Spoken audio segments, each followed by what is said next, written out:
இன்றைக்கு நடந்து முடிந்த சட்டமன்ற தேர்தலிலே என்ன நடந்தது? வட இந்தியாவில் என்ன நடந்தது? மதுரையைச் சேர்ந்த ஒரு தமிழ் IAS அதிகாரியாக இருந்தார். அவருடைய திறமையான பணியின் காரணமாக அந்த மக்களுடைய அன்பை பெற்றிருந்தார்.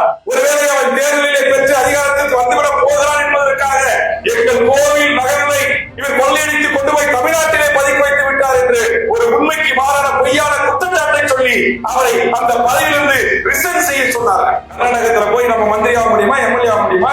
தமிழர்கள் 80 லட்சம் பேர் வாழ்றான். ஒரே ஒரு எம்எல்ஏ எப்பயோ ஒரு காலத்துல வரா, திருப்பி தோக்கடிச்சிடறான். மும்பைல பிஜேபி இருந்தா, RSS இருந்தா தமிழர் பகுதிக்கு மட்டும் ஒரு எம்எல்ஏ வரலாம். ஆனா இங்க நீங்க தமிழ்நாடு சட்டமன்றத்தில் எடுத்துக்கொண்டால் எல்லாரும் இருக்கிறாங்க. நாம் எல்லாரையும் சகோதரனாக பார்க்கிறோம், எல்லாரையும் அண்ணன் தம்பியாக பார்க்கிறோம், எல்லாருக்கும் வாக்களிக்கிறோம். நாம் மொழி பார்ப்பது இல்ல, சிறுபான்மை பெரும்பான்மை பார்ப்பது இல்ல. ஆனால் இந்தியாவில் அந்த நிலைமை இல்ல. ஆக நம்முடைய பெருந்தன்மை, நம்முடைய அன்பு, நம்முடைய அரவணைப்பு, நம்முடைய விட்டு கொடுத்தல் என்பது நம்முடைய இருப்புக்கு கேள்வியை உருவாக்குகின்ற போதுதான் என் தமிழ் சமூகமே நீங்கள் விழித்துக் கொள்ளுங்கள் என்று நான் சொல்லுகிறேன்.